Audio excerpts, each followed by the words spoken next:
Bismillah ve salatu ve selamu ala Resulillah ve ala alihi ve sahbihi ve men vala. Soyit'in Halifler Tarihi namlı kitabındaki dersimizdeki devamında bugün Soyit'te Ömer ibn Hattab radıyallahu anh demiş ki Faruk diyen namıyla atalgan. Bunun sebebi nime dedi. Ebu Nuaym Dalail namlı kitabında İbn Asakir İbn Abbas radıyallahu anhumlardan rivayet kılıp bu kişi deydi o İbn Abbas'da Ömer radıyallahu anhu'dan sordum. Sen nemişka Faruk'ta batalgan edin desem dedi ki Memze, ben de 3 gün burun Müslüman bolgan edi. Şununla mescid çıktım da, mescid çıkıp qarab tursam, Ebu Cehil oldurab, jugurab Peygamberimizdeki qışığı berip tilavat etdi. Şuna Hamzaga bu xabarni boshqalar yetkazdi. Hamza o'ziniki o'qiya yochiqni ilib masjid keldi dedi. Qurayshlarniki hamda o'tirdigan halqisva so'rniga kelib, Ebu Cehil mushadi bakanamdi. O'ziniki yochiqqa yo'llanib o'tadi deydi. Ro'bro Abu Cehilning udilda. Abu Cehil shunda qarab, Abu Cehil uning qaragandan keyin Abu Cehil Hamzaning yuzidagi yomonlik alomatlarini sezib qoldi-da. Shundan bu endi shu mushigis kelsa o'zi gap qilgis kelganda Abu Amara nima bo'ldi debdi. Abu Amara degan Hamzaning kunyasi, qizning ismi Amara emasmi? Degan o'qiya bilan yochoqni ko'tariblar, uni ular shu bo'yonlarga urib ketibdi-da. Shundan bo'yonniki gaydan bo'yon tomiri uzitibdi, kichik qilqan tomirlari. Qon yiqib ketdi. Shuning bilan Qurayshlar bu yomonlikdan saqlanish uchun g'ajil orni o'ngishib oldi-da. Va bunday qildi.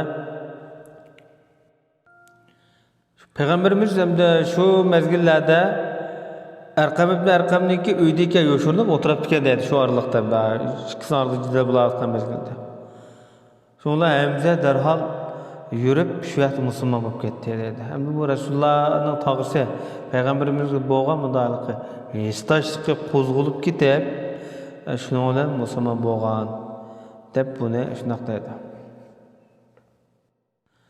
Hem de Erkam ibn Ebi Erkam'ın oynadığı ise Kureyş'teki en baza oladigan, edem toplaştıgan yeri. Şu yani otturgu joylashgan bu yer.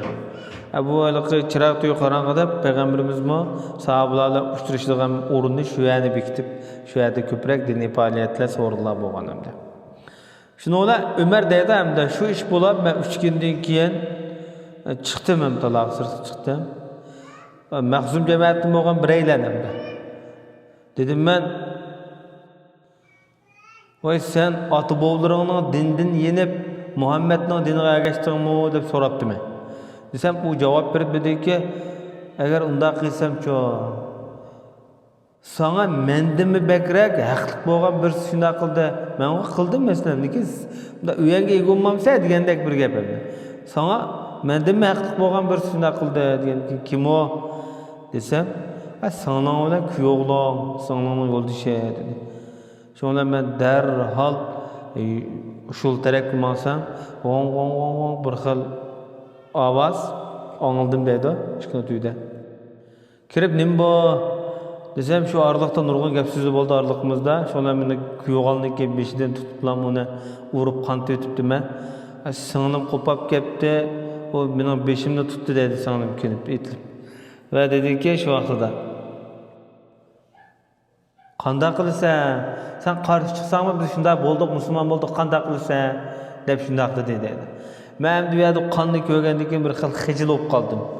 O'tirib dedimki, "Men bu kitobni beringlar" dedim. Shu o'qiyotgan Qur'on kenda hamda shu Pokiz odamdan boshqa deb tutanmaydi buni dedi. Shuni qo'pab jo'ndim. Menga o xatni chiqdi. Onu da Bismillahirrahmanirrahim degan xat bor ekan.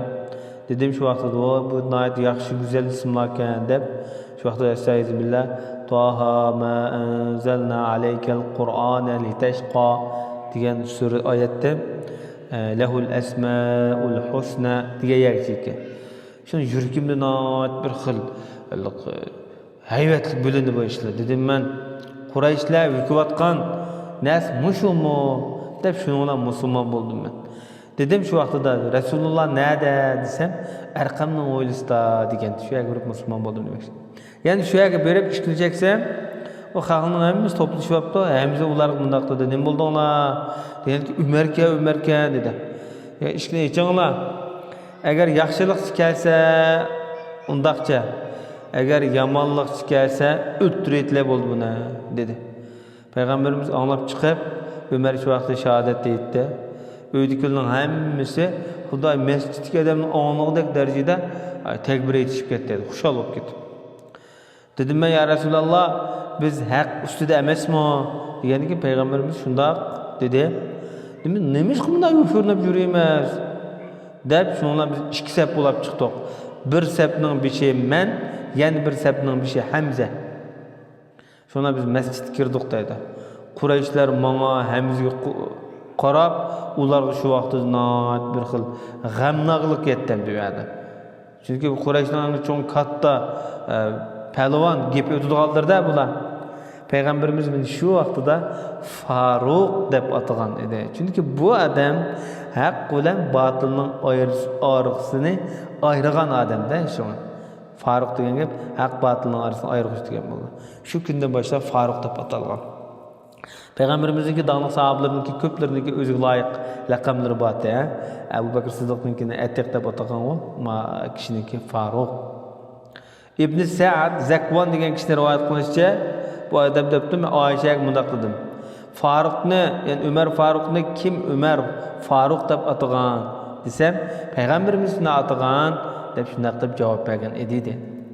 İbn Majah, Hakim, İbn Abbas radhiyallahu anhumdan rivayet kılıp Ömer radhiyallahu anhu Müslüman bolgan vaqtda Cibril aleyhisselam düşüp ey Muhammed bütün osmondagi farishtalar Ömerning Müslüman bolganligidan xo'shib ketdi deb bu bishorat nima tushgan dedi.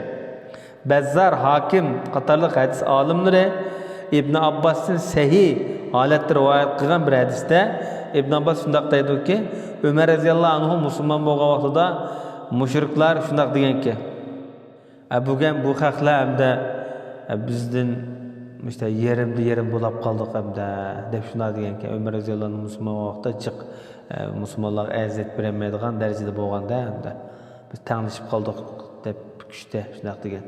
Allah Taala şu vaqtida ya eyyuhan nabiy estaizu billah ya eyyuhan nabiy hasbukallahu ve men ittaba'aka minel mu'minin. Ey peygamber sana Allah kupayidir.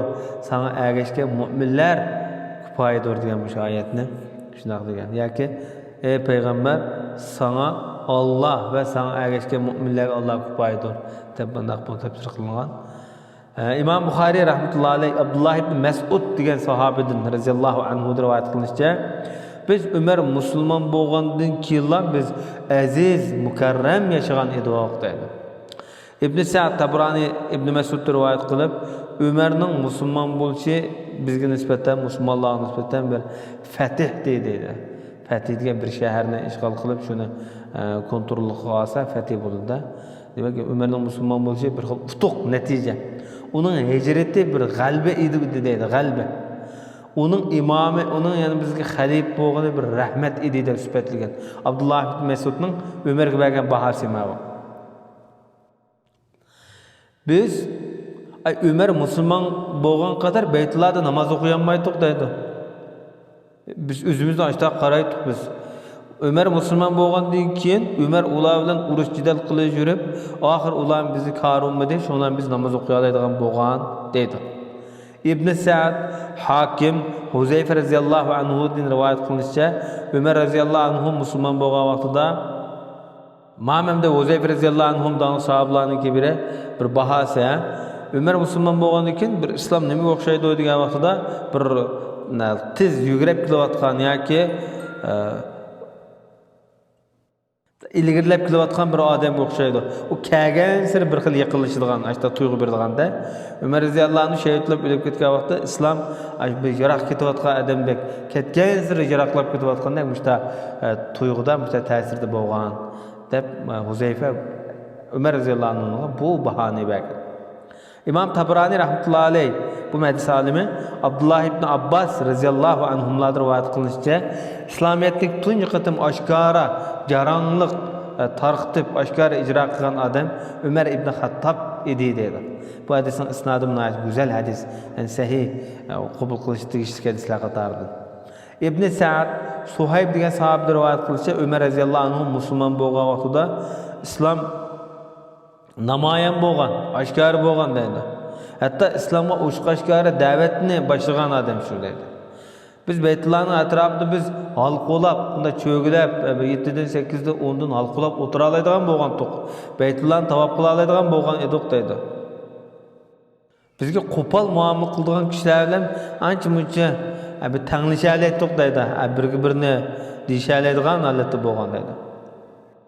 Endi uningdan ba'zi bir qism namuvafiq ishlar yuz bergan vaqtda uningga tang biz erkaklik bilan javob qaytara oldik. Evet, ondan burun nayet zayıf, nayet aciz aletте. İbn Sa'd, Ömer radıyallahu anh'ına bir azatkirisi var, Eslem degan kishi. Bu kishi nayet nurg'un ko'p hadislar rivoyat qilgan, sahobalardan hadis o'rgangan kishilarning biri. Bu kishi deydi hamda Ömer radıyallahu anhu Zilhajjida musulmon bo'lgan ekan dedi.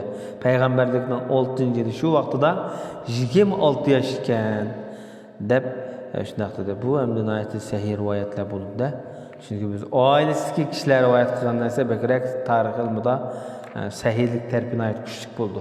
Chunki shu oiladagi umum ahvolni yaxshi bildiganlar tarix nisbatan shu uy a'zolari hamda